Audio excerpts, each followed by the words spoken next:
오늘의 주요 뉴스입니다. 전국 대부분 지역에 폭염특보가 발효된 가운데 찌는 듯한 더위가 다음 주까지 계속될 전망입니다. 정부는 17개 시도에 현장 상황관리관을 파견했는데 폭염 때문에 현장 상황관리관을 파견하는 건 이번이 처음입니다. 티몬과 위메프의 정산 지연 사태가 해외 직구까지 번졌습니다. 대금 정산을 받지 못한 중국 업체들이 배송 중인 제품마저 회수해 지금까지 소비자 피해 금액은 4억 원으로 추산됩니다. 발명왕 에디슨의 업적을 첨단 기술을 이용해 전시하는 특별전이 열렸습니다. 딥페이크로 구현한 에디슨이 공간을 안내하고 증강현실과 인공지능 등을 이용해 과학 원리를 풀어내 관람객들의 눈길을 사로잡았습니다. 제주도가 민간 주도의 뉴 스페이스 거점 구축에 힘쓰기로 했습니다. 제주에 짓고 있는 한화우주센터 인근에 이주하는 우주기업에 세금 혜택과 보조금 지원을 확대해 민간 기업을 적극 유치할 계획입니다.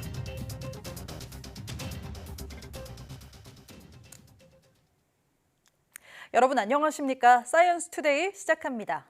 약 100여 년 전 발명왕 에디슨은 어떤 것들을 발명했을까요? 최신 기술을 활용해 에디슨의 발명품을 알기 쉽고 재미있게 풀어낸 과학체험 전시가 마련됐습니다. 박나연 기자가 다녀왔습니다. 어두컴컴한 전시관에 들어선 뒤 휴대폰 화면 속 버튼을 누르자 에디슨의 흉상 조각이 증강현실로 나타납니다. 에디슨의 방에 들어선 아이들은 인류 최초의 상업용 타자기 속 종이에 적힌 단서를 이용해 미션을 해결해 갑니다.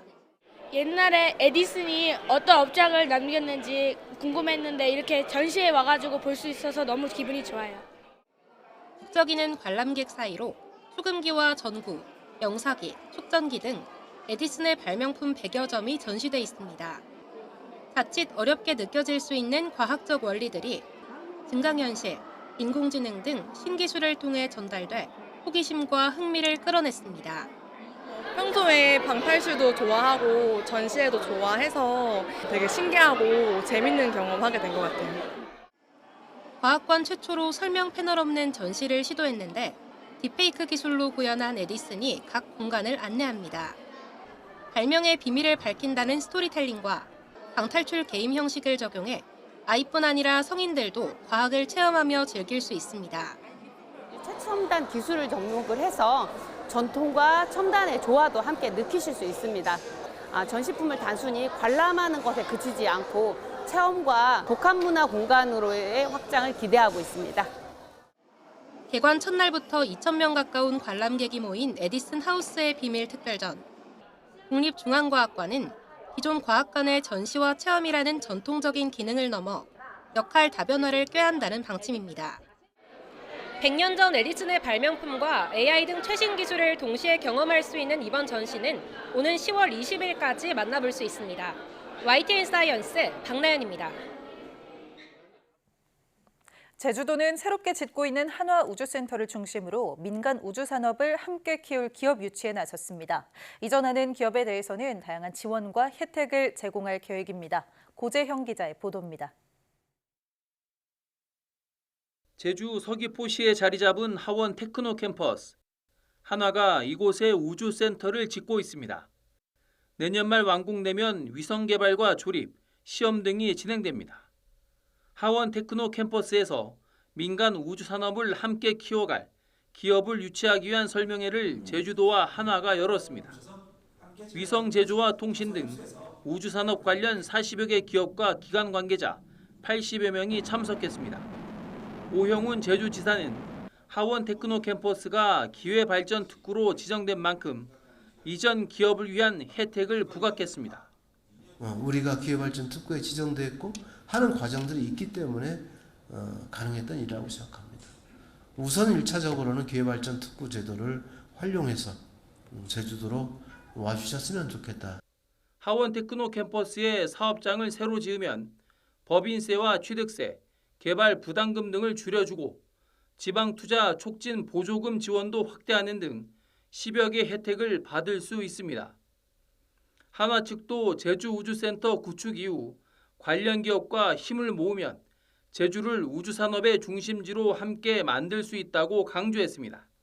대한민국 위성개발 제조의 산실이 된 제주 한화우주센터를 하원 테크노 캠퍼스에 구축함으로써 육지와 바다, 하늘을 넘어 우주까지 연결하는 대한민국 위성 산업의 새로운 심장으로 이곳 제주는 약동할 것입니다.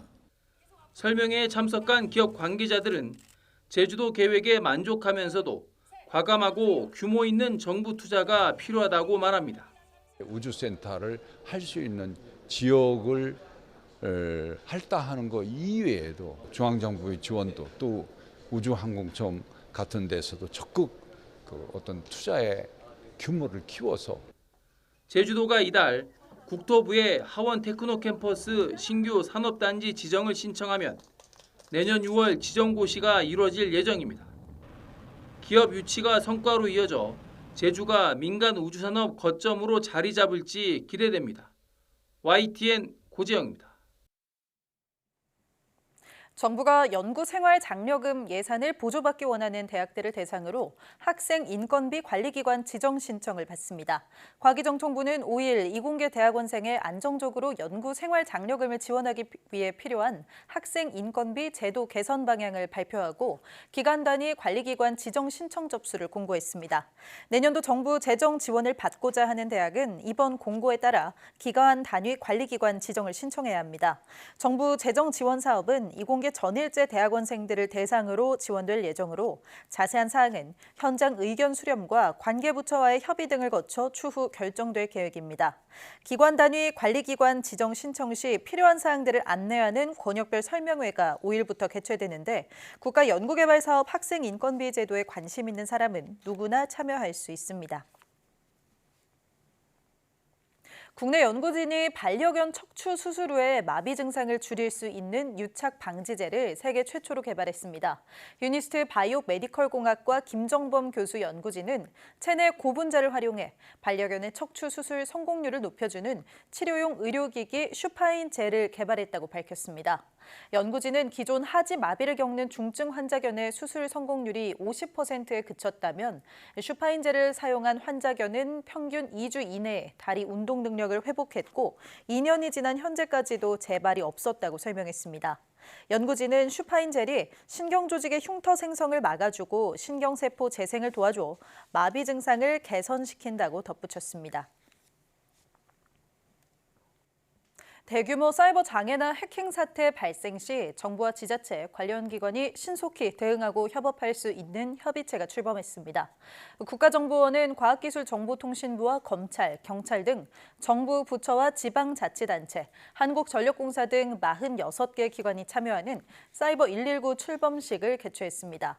사이버 119는 비상설기구로 운영되다 주요 정보통신망과 시스템 마비 등 대규모 사이버 사고 발생 시 국정원의 소집 요청에 따라 가동되고 전국을 5개 권역으로 나눠 대응하게 됩니다. 티몬과 위메프의 미정산 사태가 해외 직구에서도 이어지고 있습니다. 중국 업체들은 정산을 받지 못하자 배송 중이던 제품마저 고객에게 보내지 않고 다시 회수하며 피해를 키웠습니다. 박기환 기자의 보도입니다. 지난 6월 말 티몬에서 직구한 중국 로봇 청소기를 한 달 넘게 받지 못한 A씨. 피해자 단체 대화방에 등장한 특송업체 설명을 듣고 더 어안이 벙벙해졌습니다.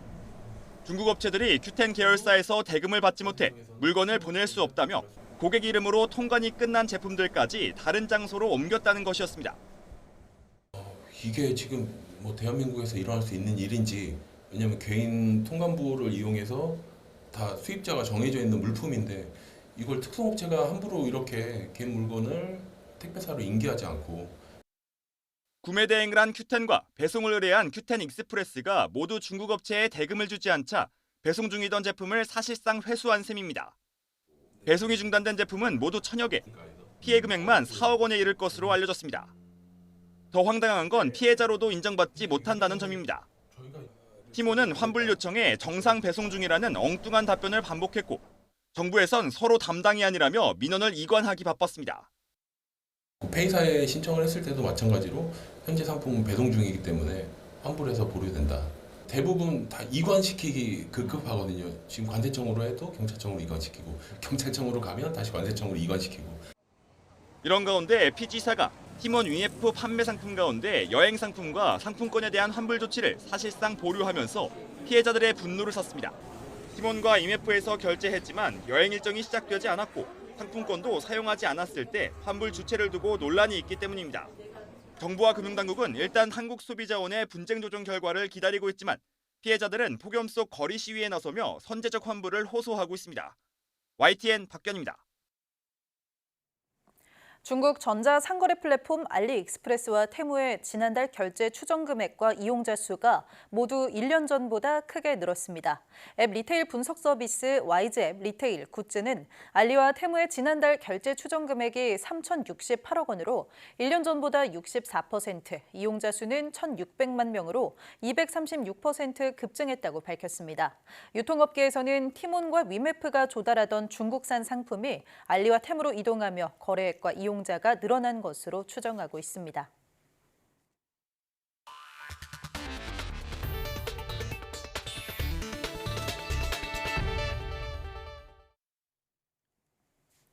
폭염에 열대야까지 밤낮 없이 푹푹 찌는 날씨에 전력 사용량도 크게 늘고 있는데요. 정부는 이번 주가 전력 수급의 최대 고비가 될 것으로 보고 바짝 긴장하고 있습니다. 최하영 기자가 보도합니다.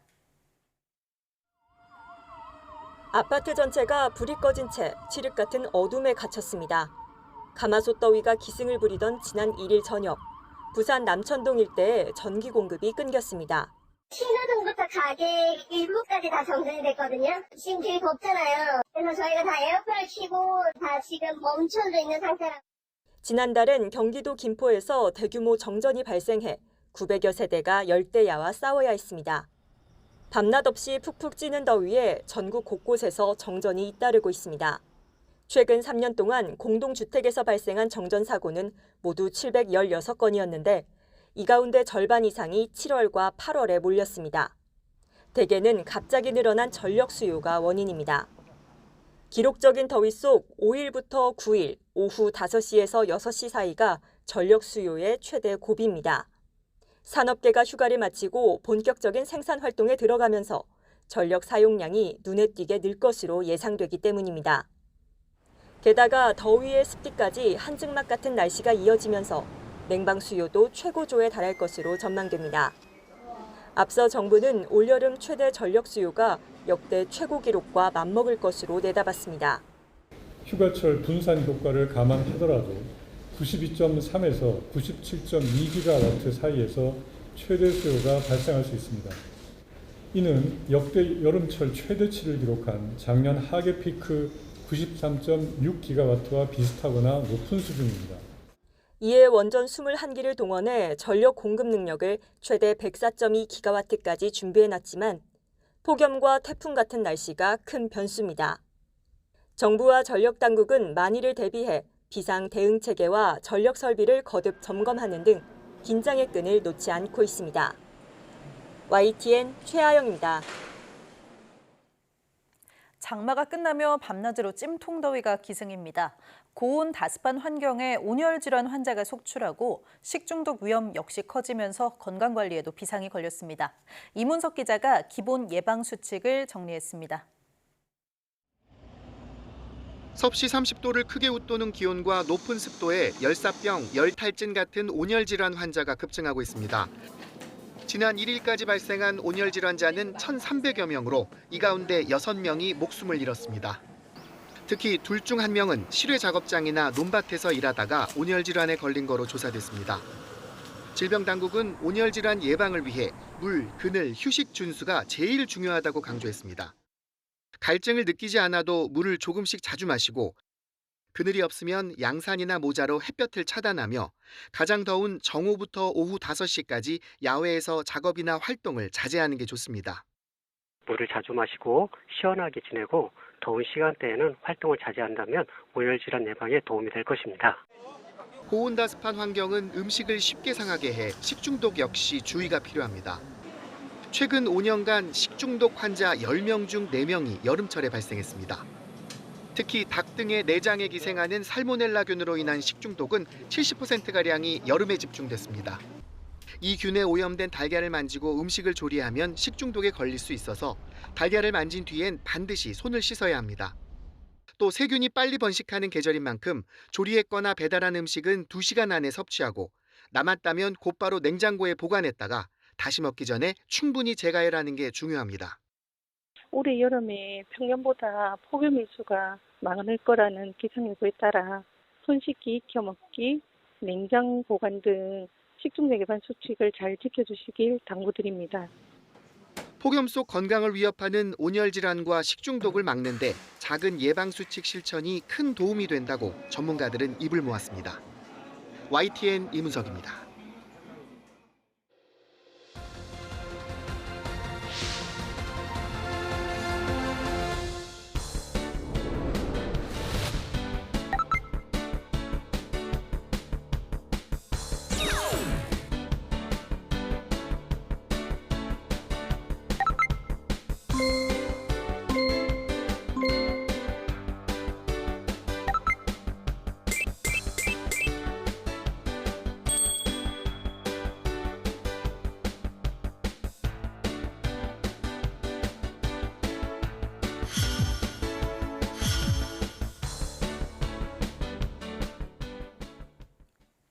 전국적인 무더위가 이어지면서 행정안전부가 17개 시도에 현장 상황관리관을 파견하고 폭염 대처 상황을 점검하기로 했습니다.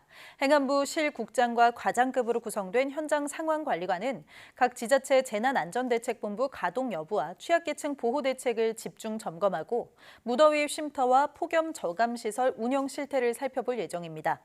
2018년 자연재난에 폭염이 포함된 이후 폭염 때문에 현장 상황관리관을 파견하는 건 이번이 처음입니다. 5일 낮 2시 기준 전국 183개 폭염특보구역 가운데 182개 구역에서 폭염특보가 발효됐고 온열 질환자는 사망자 11명을 포함해 1,500여 명이 발생했습니다. 이렇게 푹푹 찌는 무더위가 기승을 부리고 있습니다. 계곡과 바다보다 더 시원하다 못해 오싹한 피서지들이 인기를 끌고 있다고 하는데요. 홍성욱 기자가 한여름 동굴 여행을 소개합니다. 동굴안이 깜깜하기만 할 거란 예상은 보기 좋게 빗나갔습니다. 나무로 만든 산책로에 곳곳에 단 조명이 관람객들을 맞습니다. 그리고 펼쳐지는 놀라운 풍경. 수천, 수만 번 셀 수 없이 떨어진 물방울로 형성된 석순과 석주, 종류관이 탐방객들을 사로잡습니다. 눈길 닿는 곳마다 사진 명소가 되고 남녀노소 할 것 없이 탄성을 자아냅니다. 종류석이나 약간 좀 석순 같은 그런 걸 봐서 되게 새롭게 알게 되었고 신기했고 또 이 동굴의 벽들이 약간 징그럽기도 하고 그리고 또 동굴이 약간 쾌적하고 시원했어요. 발길을 옮길수록 동굴은 더 다양한 매력을 뽐냅니다. 작은 호수를 연상케 하는 휴석소가 옹기종기 모여있고 거대한 샹들리에를 달아놓은 듯한 유석이 화려함을 드러냅니다. 동굴 터줏대감 박쥐도 탐방객들에게 인사합니다. 전체 길이 850m, 평창 광천선굴은 재작년부터 내부 일부를 공개했습니다. 입소문을 타면서 개장 2년도 되지 않아 누적 관람객 6만 명을 돌파했습니다. 한여름에도 영상 12도 안팎 기온을 유지하는 동굴 내부. 푹푹 찌는 더위를 피하기에 더없이 좋습니다. 에어컨 튼 것 같이 시원하고 동굴에 대해서 알 수 있어서 재미있어요.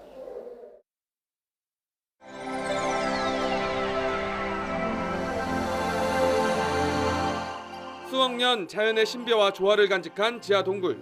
한여름 최고의 피서지로 인기를 끌고 있습니다. YTN 홍석입니다. 도시에 조성된 숲은 열섬 효과를 차단해 한여름 무더위를 피할 수 있는 오아시스 같은 역할을 합니다. 이 밖에도 아름다운 경치를 만들거나 주민들의 건강을 개선하는 효과도 있는데요. 국민이 참여해 아름다운 도시 숲 50곳을 선정했습니다. 정혜윤 기자가 보도합니다. 아스팔트와 빌딩으로 구성된 도시 속에 녹색의 울창한 숲이 자리 잡고 있습니다.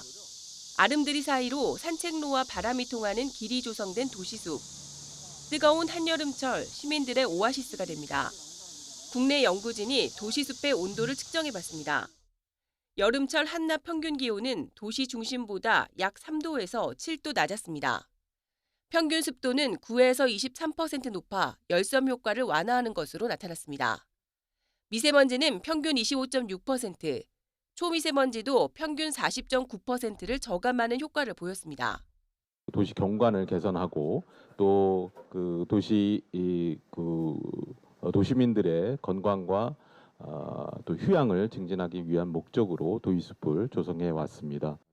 산림청은 지난 4월 대국민 선호도 조사와 접근성, 생태적 건강성, 이용 정도, 경관 가치 등을 평가해 아름다운 도시숲 50개소를 최종 선정했습니다. 폭염과 미세먼지를 줄이는 기후변화 대응형, 관광 자원을 활용해 지역 경제에 보탬이 되는 경제 효과 증진형, 경관 개선형, 운동시설을 통해 주민 건강에 도움을 주는 주민 건강 증진형 등 5가지 유형입니다. 도시숲을 앞으로 지속적으로 확대하고 질을 높여서 관광 자원이자 지역의 관광 자원이자 주민 거점 공간으로 육성해서 지역의 활성화에 기여하고자 합니다. 우리나라의 1인당 생활권 도시숲은 전국 평균 11.48제곱미터, 선진국 주요 도시인 뉴욕, 런던 등에 비해 아직 부족합니다. 산림청은 2027년까지 1인당 도시숲 면적을 15제곱미터까지 확대하고 지역의 특색을 담은 도시숲을 조성해 관광자원, 문화공간으로 육성해 나간다는 계획입니다. YTN 정혜윤입니다.